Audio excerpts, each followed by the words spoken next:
Okay, be honest. If you clicked this because your feed won't shut up about an AI bubble, you're in the right place. You see thumbnails screaming, "NVIDIA to the moon. This AI stock will 10x, biggest tech bubble since 2000." And you feel that strange mix of temptation and, not this again. You've got your coworker talking about ChatGPT like it's a second brain, your cousin on Instagram posting AI stock tips, your kid's school emailing about AI in the classroom. Everyone suddenly sounds like an AI founder, an AI investor, or the one genius who sees through the bubble. Meanwhile, you're just trying to figure out if your retirement account is okay. Part of you thinks, am I late? Should I be doing something with this? Another part thinks, wait, didn't we say the same stuff about crypto, NFTs, Web3, the metaverse? You are not crazy for feeling both FOMO and eye roll at the same time. Because right now, the expectation around AI sounds like biggest opportunity in history, biggest bubble since .com, sometimes in the same sentence. The reality is much quieter. AI quietly scheduling nurses, helping UPS trucks plan routes, writing boring email drafts in Microsoft Copilot. In this episode, we're going to sit exactly in that gap. Is this an AI bubble? Is it another .com, another housing crash? Or is something genuinely big happening under the hype, and you just don't want to be the last person to figure it out? Let's talk about it.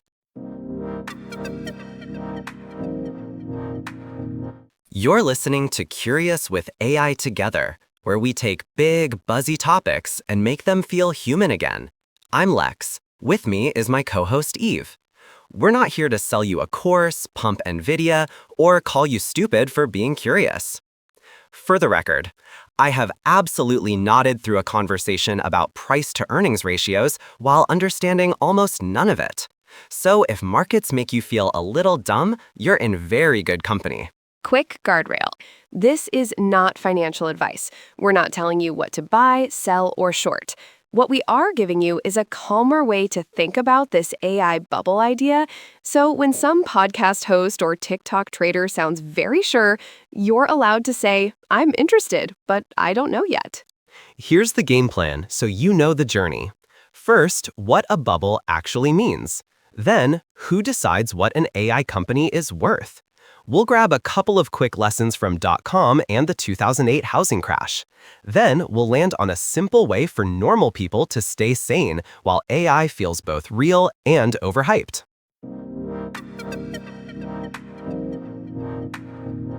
Let's start with the dumb question almost no one asks out loud. When people say AI bubble, what are they actually talking about? Because half the time, bubble just feels like code for a thing I personally think is overhyped. Super simple version. A bubble is when the story about something gets way ahead of what it's doing in real life. Prices stop reflecting reality and start reflecting fantasies. If you want one question for your brain, it's this. Is this being priced for what it is today or for a future that only exists in people's heads right now? So when someone says AI bubble, they're not saying AI is fake. They're asking, have the stories about AI, the "this will change everything" stories, floated way above the real products, real profits, real jobs that exist right now? Take NVIDIA. Real company, real chips, real profits.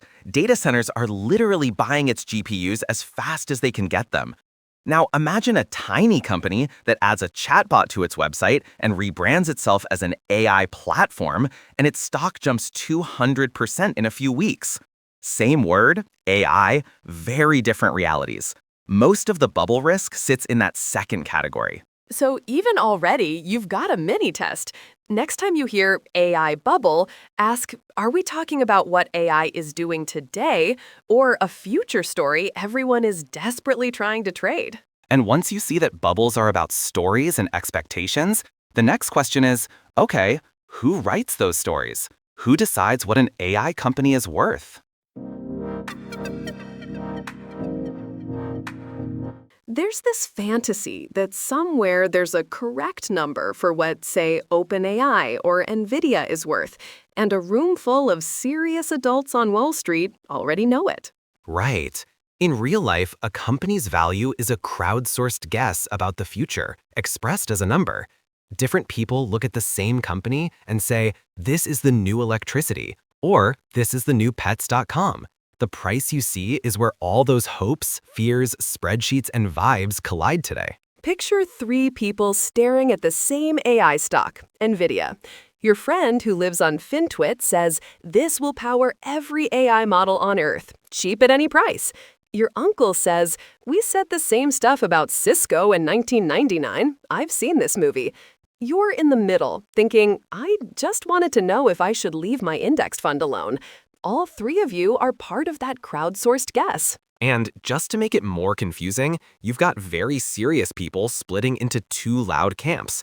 On one side, you've got folks like Jamie Dimon at JP Morgan warning that parts of the AI trade already look like a classic bubble, something that could rhyme with or even dwarf the dot-com era. On the other side, you've got people like Cathie Wood at ARK and researchers like Andrew Ng calling AI the new electricity and talking about trillions of dollars in new value over the next decade. Then you've got someone like Elon Musk, who's building AI everywhere, in cars, rockets, his own XAI startup, while also saying AI could be more dangerous than nuclear weapons. Same companies, same charts, completely different stories. So if even the experts don't agree, what chance does a normal person have? That feeling isn't proof you're clueless. It's proof you're waking up to the fact that valuation is a story about the future, not a law of physics. And that's where the past actually helps. If we're going to throw around the word bubble, let's borrow a couple of patterns from real ones we've already lived through. Fast forward back to the late 90s. .com. Imagine office parks full of companies with names like somethingonline.com.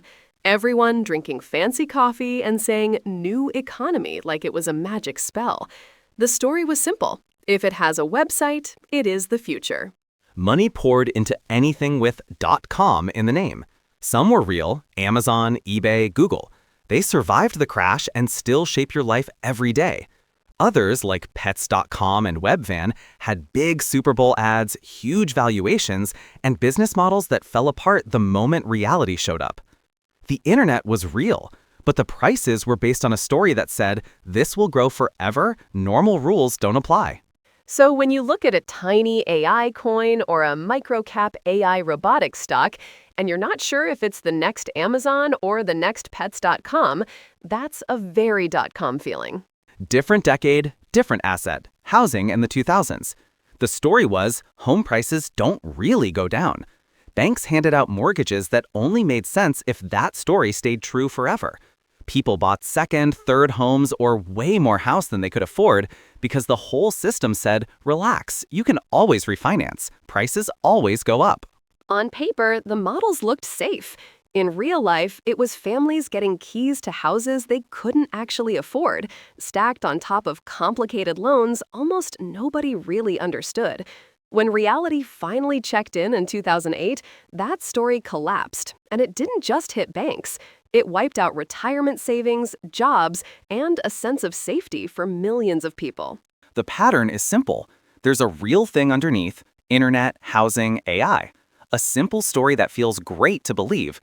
.com is the future. Housing always goes up. If it has AI, it'll 10x. And a moment where it's easier to go along with the story than be the boring person saying, this might not add up. The twist this time is that AI touches both worlds, the internet underneath and real life stuff like jobs, education, money, security. So yeah, it's emotionally loaded. Here's the annoying, honest answer most people don't want. We might be living through a real technological shift and a bubble at the same time. Those two things can coexist. Picture an engine and a balloon. In the middle, there's a real engine. Hospitals using AI to summarize doctor notes so they can spend more time with patients. Tractors, John Deere style, using computer vision to steer themselves through fields. Customer support teams letting AI draft replies so humans can handle the complicated stuff. Coders using GitHub Copilot to write boilerplate code faster. None of this makes viral headlines, but it saves time and money in thousands of very boring rooms. And if you're not in those rooms, you might not see any of that. What you do see is the balloon. Around that engine is a big, colorful balloon of expectations. Earnings calls promising AI will transform everything. Tiny apps slapping AI powered on their landing page. ETFs called things like AI and robotics ultra growth. YouTube thumbnails yelling AI stock that will 100x. That balloon often shows up in places where the story is much bigger than the current reality. So if you're a normal person standing on the ground looking up, it's fair to ask, am I supposed to be chasing the engine or trading the balloon? Do I learn the tools or try to guess which balloon pops last? Here's a simple split you can keep. Real shift equals behavior. Are companies like Microsoft, Amazon, Google, or your own employer actually using AI in ways that save time, reduce mistakes, or serve people better? Bubble equals story. Are prices and promises assuming a future where everything goes perfectly right at maximum speed with zero friction? The engine is what people are doing with AI. The balloon is what people are telling themselves about AI. So next time you hear AI's a bubble or AI will change everything, you can quietly ask, are we talking about the tool in the hospital or the fantasy in the pitch deck? And once you see engines and balloons, the real question becomes, okay, as a regular person, how do I stay sane in this without pretending I can outguess Wall Street?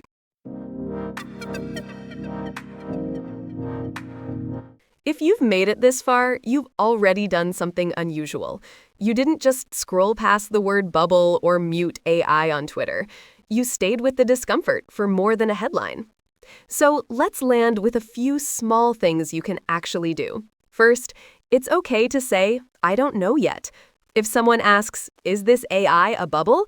You're allowed to say, parts of it probably are, parts probably aren't, and I don't fully trust anyone who sounds 100% sure. That doesn't make you behind. It makes you honest. Second, separate your roles. You can be a user of AI, learning what tools like ChatGPT or Copilot are actually good at in your real life. And separately, you can be a spectator of AI markets, curious, watching stories and prices, without feeling obligated to become a day trader or have a hot take on NVIDIA every week. You don't have to prove your intelligence by guessing which balloon pops last.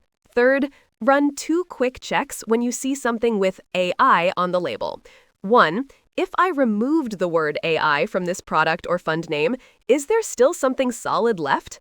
2, if this company vanished tomorrow, would anything important in the AI world actually break? If the honest answer is not really, it doesn't mean scam. It just means you're probably looking at more balloon than engine. And finally, let past bubbles humble you without paralyzing you. The dot-com crash didn't mean the internet was a bad idea. The 2008 crash didn't mean owning a home is always a trap. If parts of today's AI market are in bubble territory, it doesn't mean AI itself is fake. It means humans are doing what humans always do around powerful new tools: overreacting, understanding slowly, and learning the hard way. If anything in this conversation made you feel a little clearer and a little less pressured to have a take on AI markets, you're already ahead of most of the noise. If you want more conversations like this, where we talk about the tech and the feelings around it, you can tap like or drop a simple listening in the comments. Not as a team jersey, but as a tiny signal for other people who are trying to stay thoughtful in a very loud moment. In a future episode, we're going inside one ordinary company to see what AI looks like up close, far away from stock charts, and compare that reality to the "this will change everything" pitch. If you want to walk through that with us, hit subscribe so you don't miss it. For now, take care of your brain, take care of your money, and remember, you don't have to outsmart the bubble to stay human inside it. Thanks for listening.